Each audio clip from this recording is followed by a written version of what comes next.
All right, y'all. Welcome back to another Thursday episode of Clapback Culture. I'm your girl, Jules Jessie, and I'm so glad to be in the building today. Of course, you guys know it has been such a busy news week. So, as you guys roll in, let me just tell you, I have a lot on the menu to cover. I mean, it wouldn't be Clapback Culture if we wasn't ready to clap back. All right, y'all. So, happy Thursday, y'all. Welcome. How are you guys feeling? Let me know in the comments below before we get just started. Warm me up, y'all. What's up, Rhea? What's up, Healing Broken Wings? So glad to have you guys live and in color with me. Leon, what's up, boss man? Good to see you, brother. Glad to have you here and in the building. Hope everybody had a great week. Oh, and happy Friday Eve, you guys. One more day until Friday. I hope you took your trash out to the street because you don't want to miss that. All right, y'all. Well, look, we have a heavy show ready for you already. As you guys have probably heard, Brittney Griner, you guys, was sentenced today. Our good sis got 9 years in a Russian jail. The judge showed no mercy on her. And honestly, I'm not surprised. Like, really, I'm not surprised by that. It is unfortunate. But Brittney Griner did plead guilty to unintentionally smuggling in drugs. She said that she was packing her bag and, she accidentally got a little bit of the marijuana oil in her bag. What makes this even worse, you guys, or what adds insult to injury, as you know, is that it's being alleged that Russian officials basically are using her as a political pawn. So she did. She got 9 years. Prosecutors asked for 9.5, so they got just as much, if not anything. But I'm like, dang, not even a gram of marijuana oil, and they gave her 9 years. It's sad. So here's what she said, you guys. This is what Brittney Griner said. In her plea before sentencing, she said, "I never meant to hurt anybody. I never meant to put in jeopardy the Russian population. I never meant to break any laws here. I made an honest mistake, and I hope that in your ruling, that doesn't end my life here. I know everybody keeps talking about political pawn in politics, but I hope that this is far from the courtroom. I want to say again that I had no intent on breaking any Russian laws. I had no intent. I did not conspire or plan to commit a crime here." So this is really unfortunate. Brittney Griner is married, and I'm sure this is just breaking her family, breaking her wife down. The verdict comes just 6 months after she was charged with this crime. So this was fast. I mean, in the Eastern District of Virginia, they call that the rocket docket court because things happen so quickly. But 6 months, I mean, Russia ain't playing. So less than a gram of marijuana oil, you guys. This is what I'm telling you. And here's what her lawyers had to say. They said that we are very disappointed by the verdict. They also intend to appeal this verdict, and they have 10 days to do so. But they said they're very disappointed in the verdict. As legal professionals, we believe that the court should be fair to everyone, regardless of nationality. The court completely ignored all of the evidence of the defense, and most importantly, the guilty plea. This contradicts the existing legal practice, taking into account the amount of the substance, not to mention the defects of the expertise and the plea. The verdict is absolutely unreasonable, and so they will file an appeal. But listen, guys, President Joe Biden issued a statement. We have that overlay with President Biden and Brittney Griner. He issued this statement today, saying that an American citizen received a prison sentence that is more of a reminder of what the world already knew. Russia is wrongfully detaining Brittney Griner. It's unacceptable, and I call on Russia to release her immediately so that she can be with her wife, her loved ones, friends, and teammates. My administration will continue to work tirelessly and pursue every possible avenue to bring Brittney and Paul Whelan home safely as soon as possible. And as we discussed last week, you guys, Paul Whelan is the guy who is there. I think he's been there since 2018, sentenced in 2020 for espionage. So he's in there for something totally different. There is still a lot of controversy on whether or not she should receive this kind of prison swap for this Russian arms dealer. But I mean, listen, when I saw those pictures today, I'm like, whatever we can do to get Brittney home. I mean, I'm not gonna be no hater. If the Biden administration is backing this, it's listen, today the hashtag of today has been hashtag protect Black women. So let's go ahead and protect Brittney Griner. I mean, she did do something illegal, right? Like she pled guilty. This is something that she did. She admits to doing that.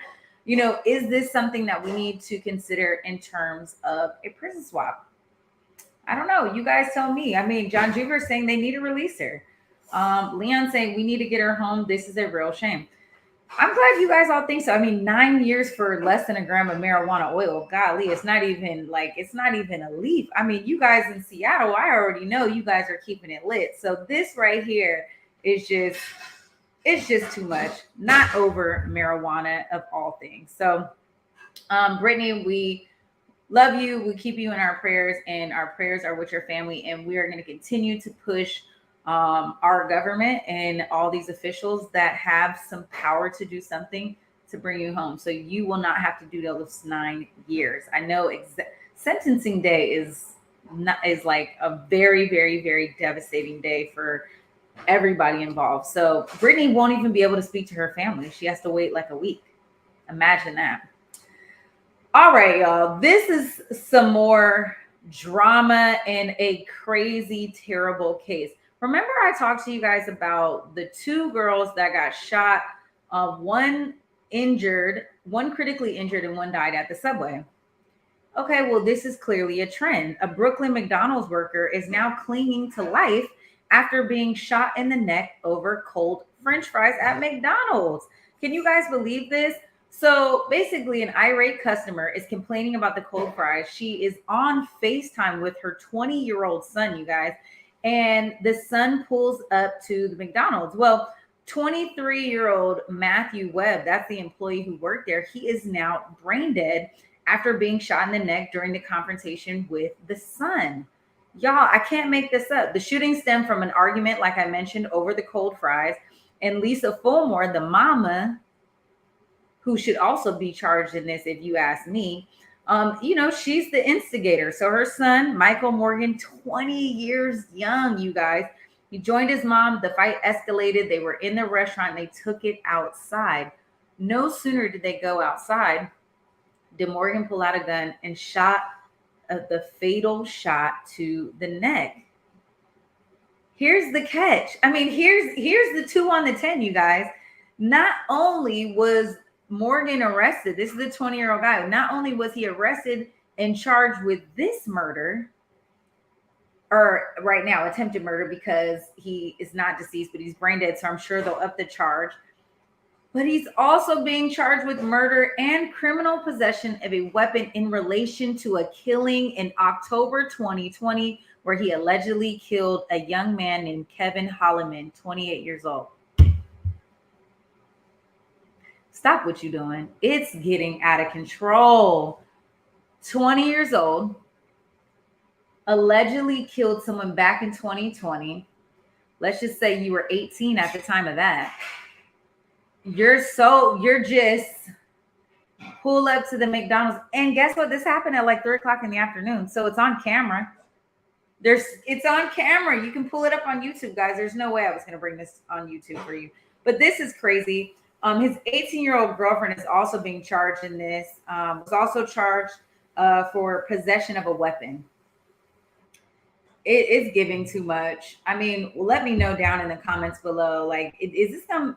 Y'all know I love McDonald's. Okay, this is tragic. But this happened, during the hours, in a Brooklyn borough and a neighborhood that, is plagued with gun violence. We continue to have this conversation about gun violence. These kids are getting younger and younger and younger and making these decisions. I sat in a meeting with, who could possibly be DC's new attorney general. His name is Brian Schwab. And I was really just impressed by the conversation that he was having with the individuals at this meet and greet. And, he was really talking about, what OAG is here in our district is deciding to do in terms of protections for young people, and really just how to get their hands off the guns. And that really means, if we take the gun out the right hand, we have to put something in the left as a resource, something else for them to actively do. A 20-year-old kid whose ignorant mother is in McDonald's arguing about French fries should not have any time nor opportunity to pull up and kill somebody.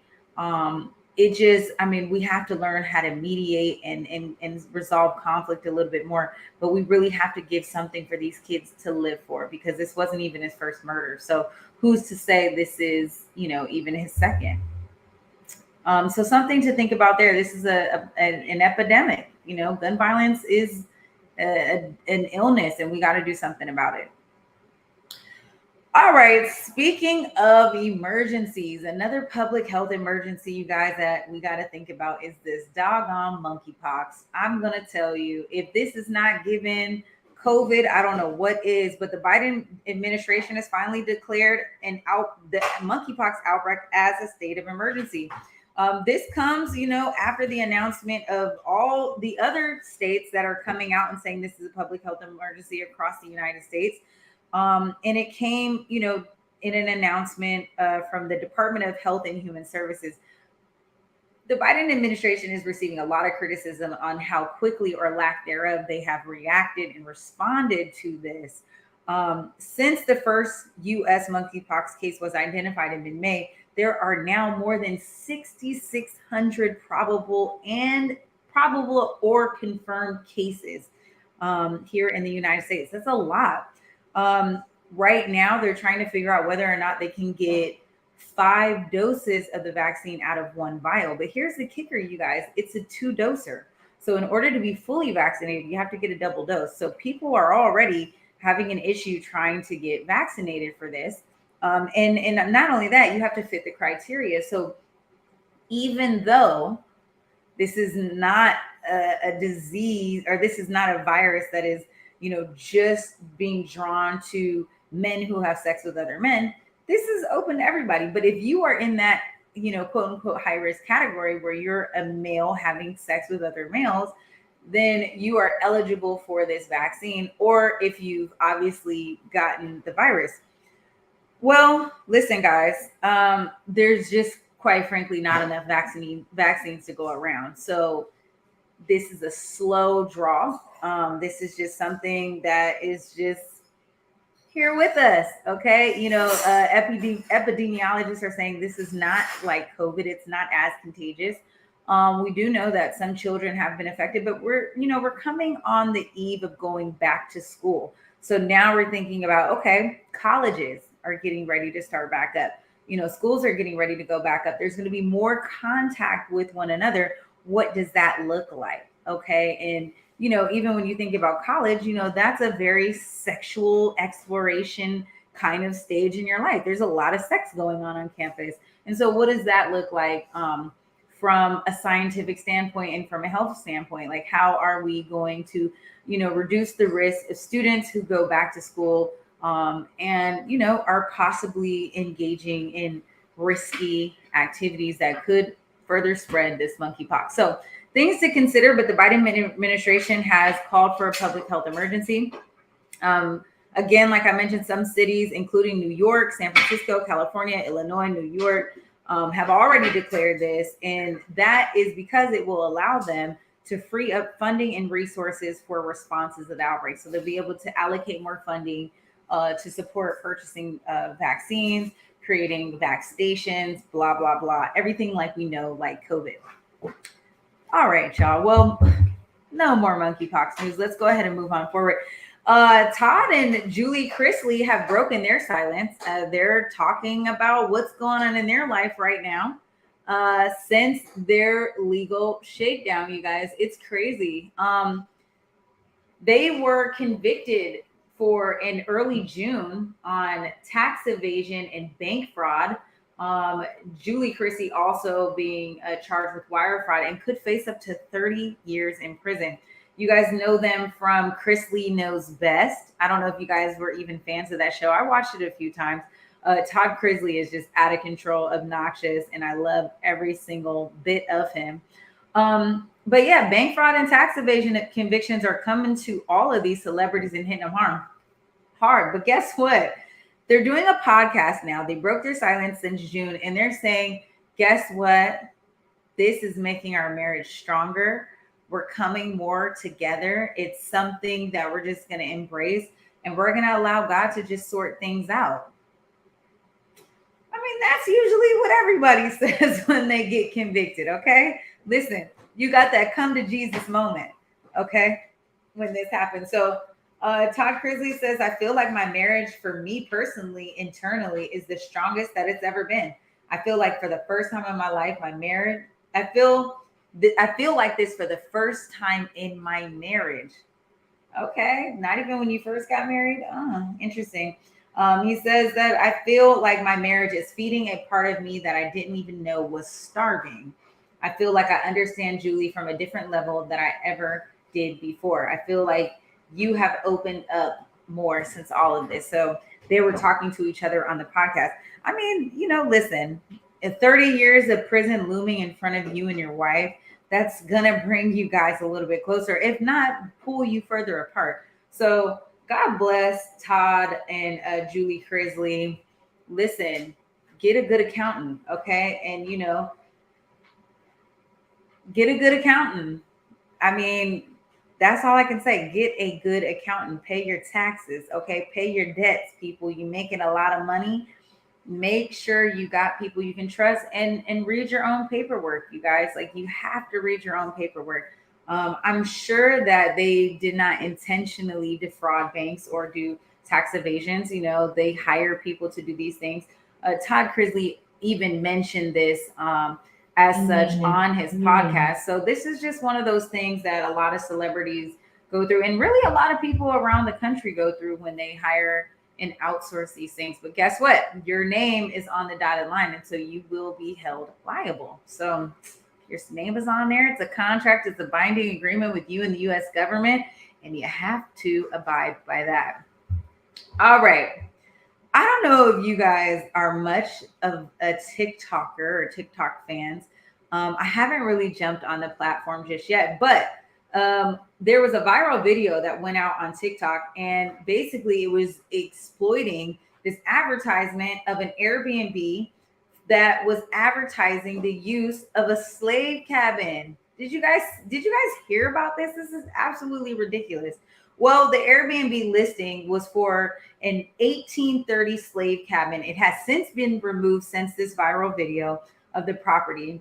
But it's the Panther Burn Cottage located in Belmont, on the Belmont Plantation in Greensville, Mississippi.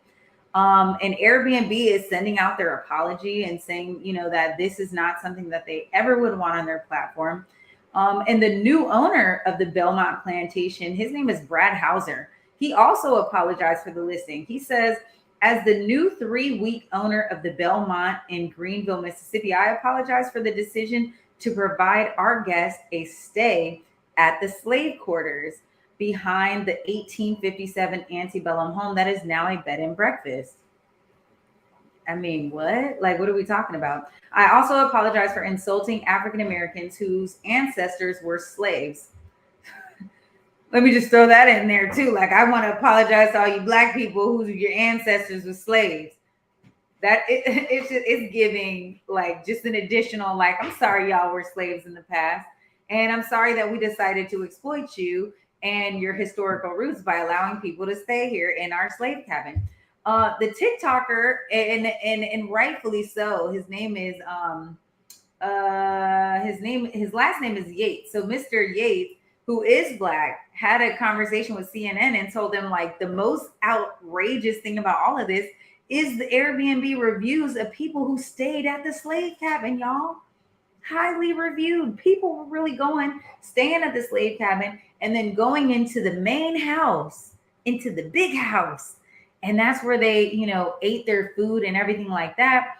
But they stayed in the slave cabin. Child, I couldn't make this up. It's out of control, and people just raved about it. Really great reviews, like 5 stars. People were saying how great it is, how responsive the listing agent was, and how they got tours around the plantation and all the historical routes. I just don't get it. People even saying the slave cabin, how elegant it was. It's crazy. He said, one of them said, we stayed in the cabin and it was historic but elegant. One guest wrote in a review shown in a screen grab. Wow, that's crazy. The history of slavery in this country is constantly denied, you guys. And this is just icing on the cake for one of those things. Would you guys ever stay in a slave? Like, how could you rightfully stay in a slave cabin? Like, who makes the decision to say, I'm on vacation. Let's stay in the slave cabin on the plantation bed and breakfast in Greensville, Mississippi. Why? Like, listen, Linda. Y'all gonna have to tell me what's going on in the comments, because it's given too much. It's given too much. So apology has been issued. Airbnb has pulled this off their platform again. Come on. All right, y'all. Let me see where I'm at in my show. I see y'all coming through in the comments. Listen, I can't get over the slave cabin. I mean, I don't want to. Oh, okay. Here's something I wanted to share with you guys. Another update. So remember, I told you guys last week about the woman in Baltimore. She was from Baltimore, who owned the Baltimore daycare. She shot her husband over allegations that he molested children at her daycare. He's also a former Baltimore police officer. Guess what, y'all? He is booked, okay, and being held without bail. We have a clip. Let's go ahead and play that, and we'll come back and talk about it. Tonight, authorities working to interview more than 90 children who attended that daycare right in Owings Mills. The owner's husband faces charges he molested at least 3 children. His wife shot him during a confrontation about the abuse. And WJZ investigator Mike Helgren stays on this story for us tonight, live at the district courthouse in Towson. That's where a judge denied bail for the suspect just hours ago. Mike. Rick, Denise, warning, this is a sensitive case, and some of what you're about to hear is disturbing. The prosecutor called James Weems manipulative and a threat to children. Now, he appeared remotely and shook his head repeatedly as the charges were read. Your reaction to seeing him through the closed circuit feed today? Okay, well, if you see a lifelong friend of yours in trauma, then you know what you would feel. That's what I feel. Donald Jones cannot believe the child molestation accusations against his fellow Marine and longtime friend James Weems, a retired Baltimore police officer. He recently vacationed with James and his wife Shantari, who shot her husband after the allegations came to light last month. I've been with these folks recently, and I've heard none of this. None of this. And I'm floored. In total shock. Prosecutors detailed one of the most sweeping child abuse investigations in Baltimore County in decades. Investigators will be interviewing 93 children who interacted with James Weems at his wife's daycare, Little Kids Castle in Owings Mills. All I can tell you specifically is that there is an ongoing investigation. Court records WJZ obtained show the first allegation made on July 3rd. Parents found their child watching pornography on a tablet. The child accused James Weems of showing her where to find it and of sexually abusing her here in the daycare's secure playground. James drove the daycare van and made the victim sit in the front seat, according to charging documents, and warned her never to tell. A second victim came forward on July 21st and alleges being inappropriately touched and told he would get in trouble if he told anyone. A third victim, who also sat in the front of the van, alleges Weems touched her and exposed himself. An attorney for Weems' wife says when one of the parents revealed the abuse, she confronted her husband in a Washington, D.C. hotel. The argument turned heated, and she claims she shot him in self-defense. James Weems used a walker to steady himself during his court appearance, still injured from the shooting. Being accused of victimizing children, which is something that we do not do. And the public defender tried to get James Weems released, but the judge did not buy it. Now, James Weems had worked at that daycare for 4 years. He drove the van for 2 of those years. Reporting live at District Court in Towson, Mike Halgren, WJZ. I think we all need a friend like Donald, okay? Because he is going to bat for his homeboy, okay? He's saying this is not what we do.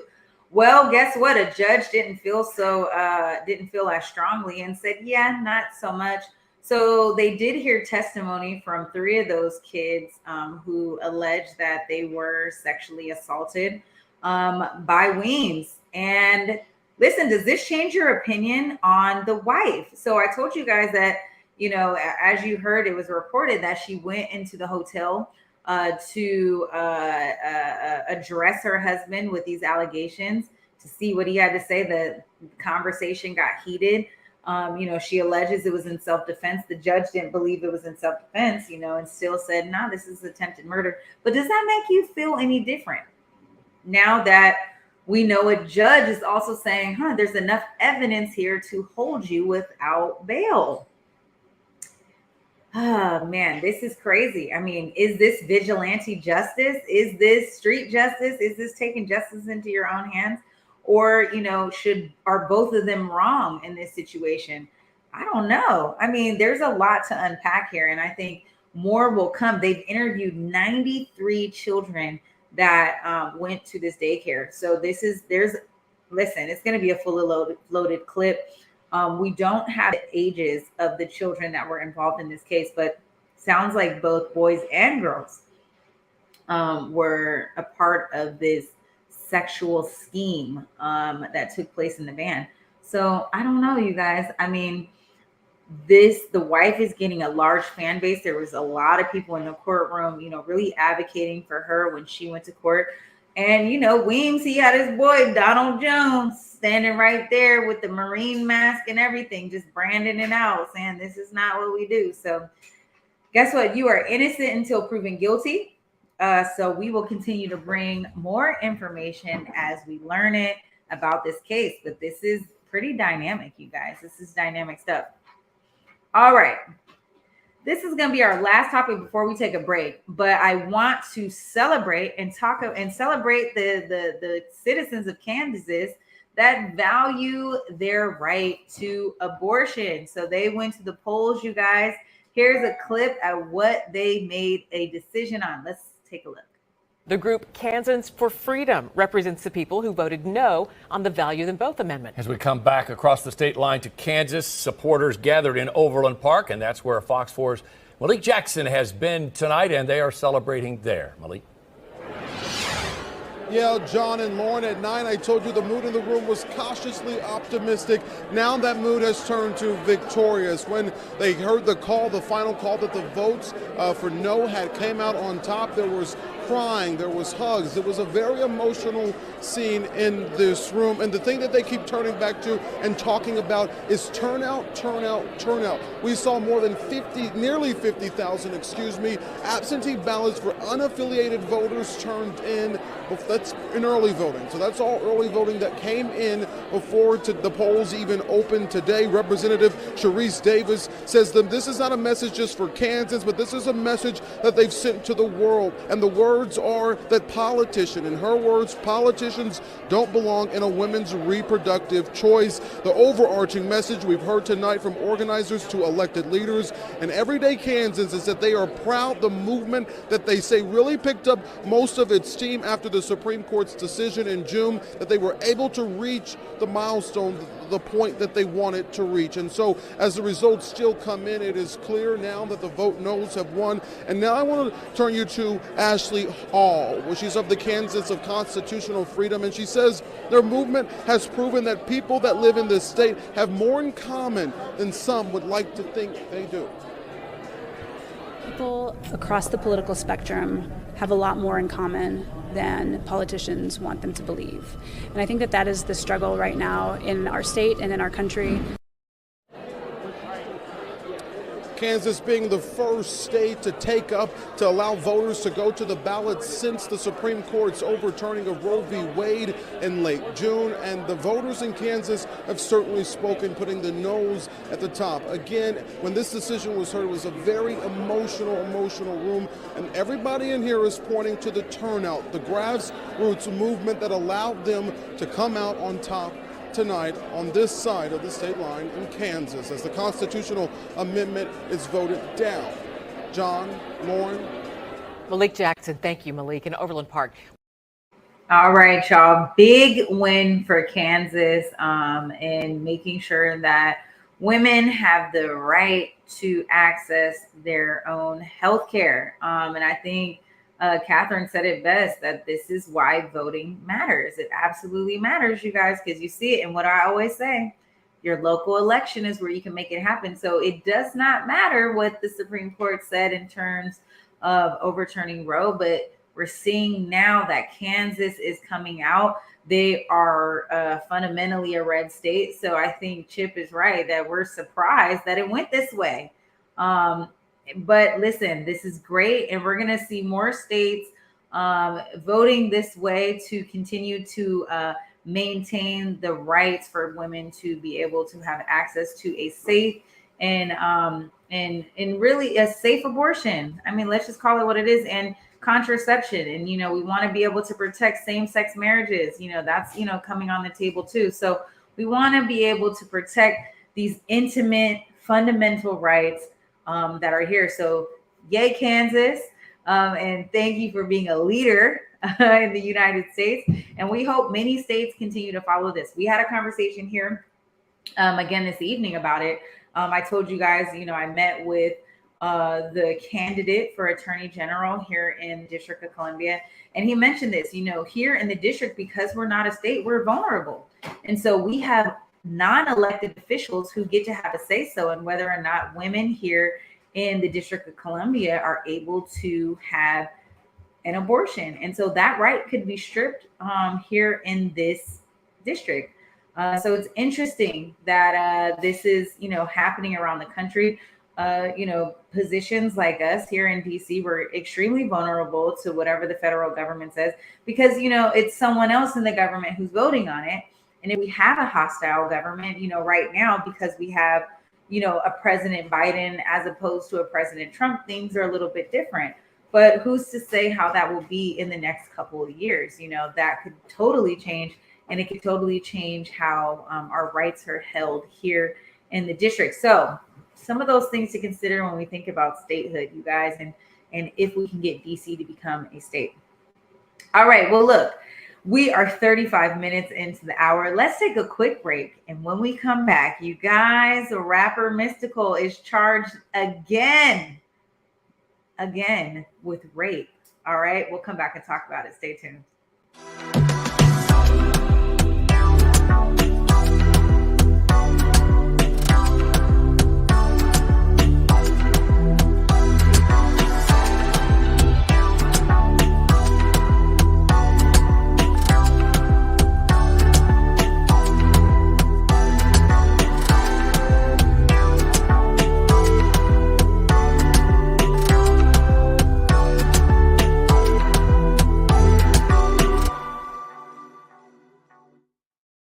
Hey guys, Basic Gordon here, and before heading to Belize, Trey Holiday and I had to make sure we linked up with our good friends over at Market Street Shoes to, of course, grab a few things for the trip. From bags to socks, shoes, sunglasses, earrings, and more. Before going on any trip, make sure you stop at Market Street Shoes. Trust me, you'll find just what you need to make your trip not only enjoyable, but fashionable.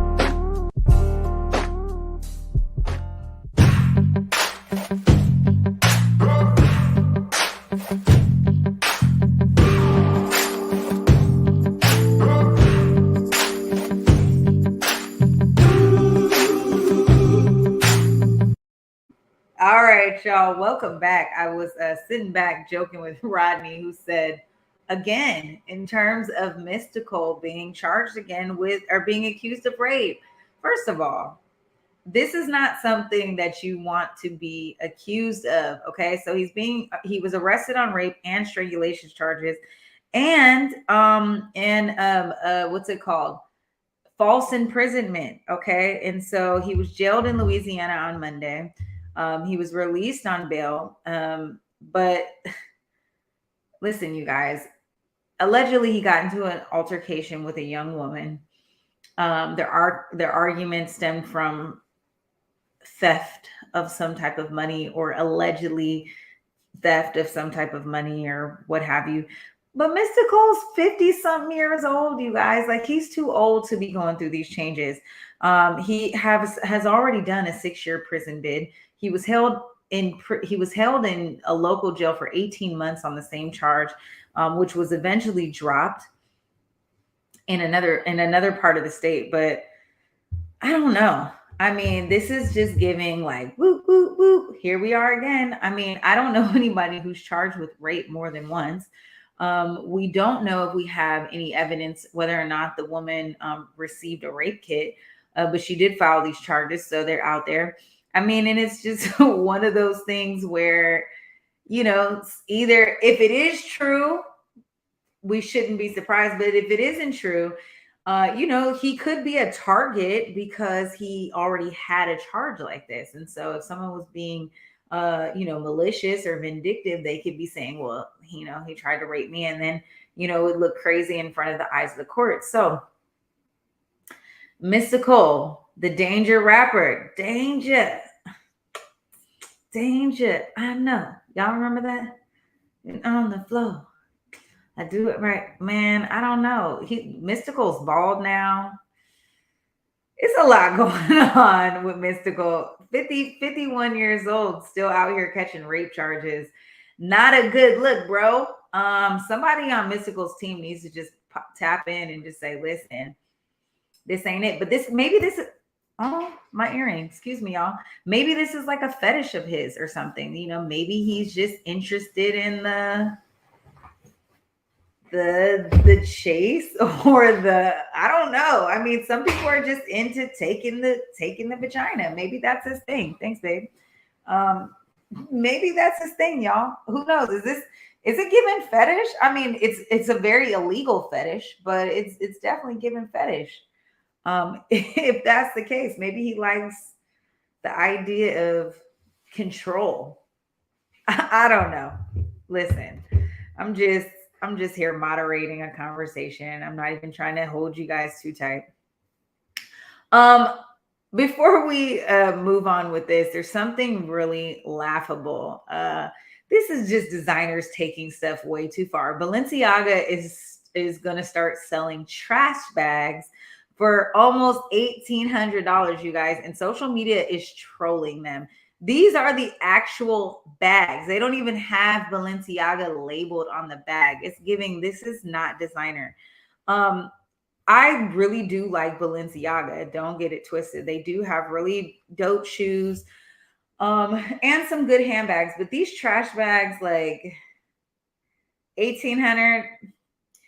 I mean, we're in the height of inflation. The recession is getting ready to start. We're all suffering from the Great Resignation. There's just so much going on in the country. Brittney Griner is still, falsely imprisoned in Russia. There's a war going on between Russia and Ukraine. I mean, if monkeypox is spreading all throughout the world, why do I want to spend $1,800 of money that I don't have on a trash pouch to put what in it? I mean, someone make it make sense, okay? Listen, Balenciaga, this is disrespectful to the culture as a whole, because anybody who's supporting this is just disrespectful to all human life at this point. It's giving very much no. I don't want it. Throw the whole thing away. I'm so glad that social media is trolling Balenciaga. I tried to go find this on their website and couldn't find it. So maybe they're not going to sell it, but this is a designer, okay? And in the world of fashion, baby, this is what they're giving. It's a hot mess, okay? No one subscribed to this. We need not feed this. Let's not feed into this, okay? I don't want to feed into that. Let's not do it. What are your thoughts here, you guys? I see in the comments, you guys are saying, wow, just like me. Okay, I'm just throwing away $1,700. Literally, Arlo, you're throwing away $1,700 for a trash pouch. For real. I mean, there's nothing even creative about this at all. At all. There's nothing creative about this. And how did it play out on the runway? Corny. I mean, it was the girl wore an all black turtleneck, gloved all the way down to the feet, covered. I even think she had like a hood on in a black trash pouch. It's couture. I don't know. This is not my style. Shout out to Talia Addy one time for the one time I'm wearing a custom made shirt that she made me a couple years ago that I can finally get into, honey, comfortably. So I threw this on. But listen, I'm supporting people like Talia Addy, okay? That can make you something that you really could wear. That's just normal. Like we should not normalize wearing trash bags at $1,800 because it's $1,790 plus tax. Okay. And when you step out, it's giving that's $1,890 at checkout. Okay. So I don't want to see anybody in these streets with that. Okay. All right, y'all. Let's move on to our clap back. Okay. Clap back season is here.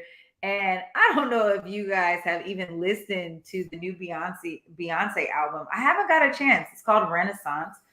It's out on all streaming platforms right now. But guess what? They have made a lot of changes since she's rolled this out, you guys. Listen, criticism from both sides. I have a video that explains it all. Let's take a look and we'll come back and talk about it. Thanks to her new album, Renaissance, Beyonce is expected to be the first female artist to have an album debut at #1. She's also, however, dealing with critics who say a certain lyric is being called out as offensive to disabled people. And Beyonce says she'll change it. Is it a Beyonce blunder? There's backlash today over a single word Beyonce uses in the song Heated. It's the word spaz, which has been used in a derogatory way to describe people with disabilities, especially cerebral palsy. Now Beyonce is backtracking, saying in a statement, the word, not used intentionally in a harmful way, will be replaced. The controversy erupted following an article in London's Guardian newspaper which stated, Beyonce's commitment to storytelling musically and visually is unparalleled, but that doesn't excuse her use of ableist language. For those unfamiliar with the term, ableism is the discrimination against people with disabilities. 2 months ago, the singer Lizzo faced criticism for using the same word in her new song, Girls. She immediately edited out the word, telling her fans, "Let me make one thing clear. I never want to promote derogatory language. As a fat black woman in America, I've had many hurtful words used against me, so I overstand the power words can have, whether intentionally or, in my case, unintentionally." Until the latest flap, Beyonce's new album had received glowing reviews. Beyonce's already had 6 #1 albums as a solo artist. Renaissance would be #7.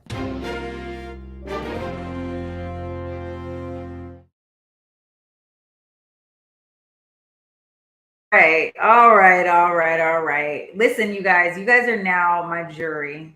The trial, here's the facts. You've heard the facts. Beyonce went ahead and changed the lyrics to spaz, following suit of what Lizzo did. Y'all, have you ever heard of this ever in the history of ever, that able-bodied people are using this to discriminate against folks with disabilities?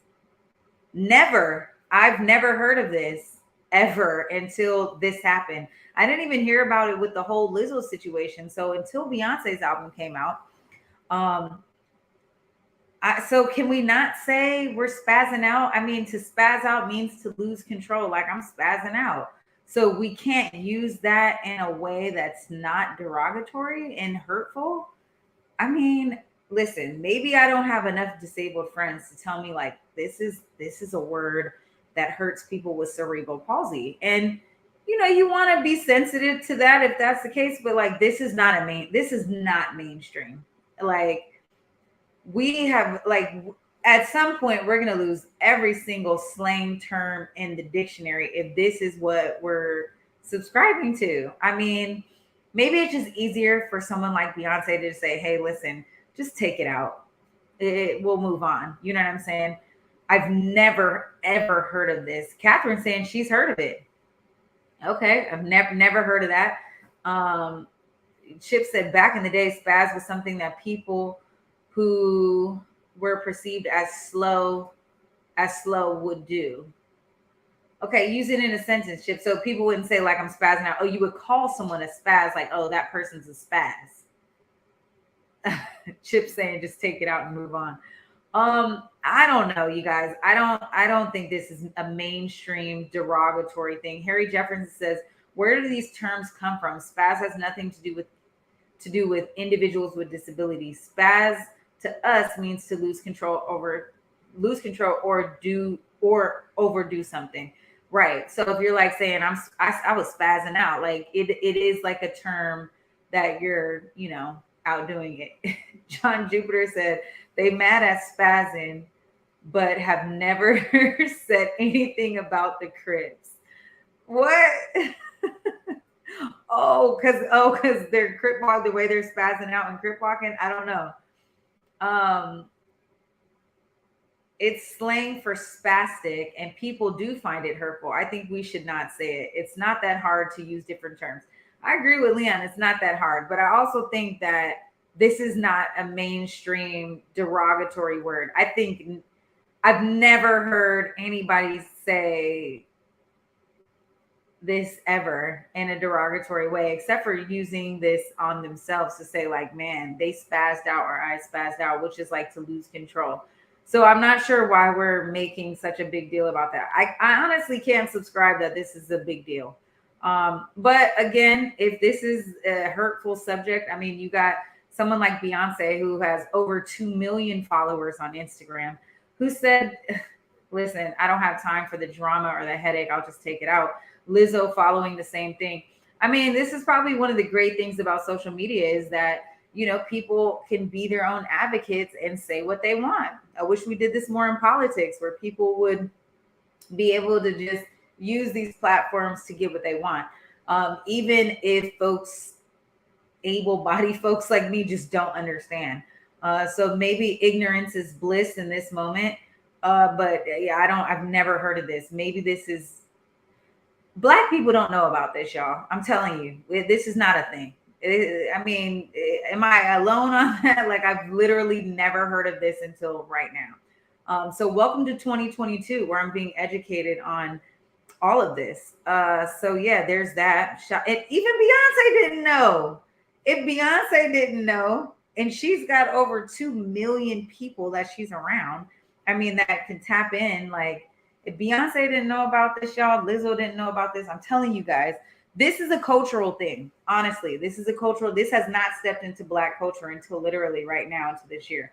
We didn't know about this, y'all. This is our bad. We didn't know nothing about this. It ain't one of those things. So here we are. Beyonce took that out. But listen, there's a whole another controversy that's coming out of this album, and that's Khalees. Okay. Did you guys see her ranting and raving about Beyonce not giving her credit for the Milkshake song that was on her album? Well, it was really not even the full song. It was a bit of a sample. And it was a remix sample of My Milkshake Brings All the Boys to the Yard. Okay. And she was tight, and she called out Beyonce, Pharrell, and another individual who is on that producing team. And Beyonce decided to just take that out as well. So she's nipping all of this stuff in the bud. She didn't even make release a statement on that. She just said, Khalees, have a seat. Let's go ahead and cut this out. And continue to put the edited versions back on the streaming platforms, on Spotify, on Apple Music, all those good things. And kept it moving. And guess who wanted to jump into the conversation, you guys? Monica Lewinsky. Monica Lewinsky jumped in the game, and she's like, well, since everybody else is getting their credit for Beyonce and having things removed, I would like her to take my name out of partition, where Beyonce makes the statement that that he Monica Lewinsky'd all on her gown. Monica Lewinsky, have a seat. This song is so old. It's almost 10 years old, baby. You should have said something a long time ago. We've been talking about you, baby, for years, honey. Okay. Beyonce, we've moved on from that. That's like 4 or 5 albums ago. Okay. This is Beyonce's 9th album. Okay. You're too late to the party on that, Monica. So I think it was cute that Monica jumped out there and said something, get in the mix of the controversy there. No harm, no foul there. But I don't know, you guys. It's difficult in these days. I just feel like we're policing everything, I'm all for freedom of speech. We don't want to have anything that's hurt speech or hate speech, but man, you almost can't say anything. Okay. It's like, you don't want to, people are scared to share their true opinions and feelings because they're scared of an attack. Like, I'm sitting here thinking about like the spaz out and all of that. I'm like, listen, y'all, I don't even use that in regular conversation. But if I heard it, if someone said it without using it in a derogatory way, I would have never known that this was a thing. So here we are. Now we know. If you didn't know, now you know that spaz is no longer a part of our slang. Take that out your slang dictionary, you guys. Leon mentioned there's just a lot more terms that we can say. So you can say tripping out. Okay. So let's just say tripping out. That's easy too. That's even better. All right. So here we are. We have 5 more minutes in our show, you guys, but I just want to thank you guys for coming in every Thursday. Okay. Every Thursday. Listen, here we are. Another Thursday episode. We talked about so much. And I appreciate you guys coming through. Make sure to pull up and follow me on social media at Treasure of JULES on Instagram and Twitter. Bring in some topics that you guys want to talk about, you guys. What do you guys want to talk about next week? And please, no, I don't want to talk about Donald Trump. I don't want to talk about January 6th. But if you guys must talk about it, slide into my DMs. Let me know what part of that story you want me to cover. Honestly, I've just been waiting for more finalism to say what's going to happen. I mean, right now, it's just a lot of conversation and a lot of powerful people meeting. So when those meetings stop and some verdicts roll in and some lawsuits get started, I think that's when we'll bring it back to the show. But until then, you guys know where to find me. I'll see you next week. Same time, same place. Stay beautiful. Peace.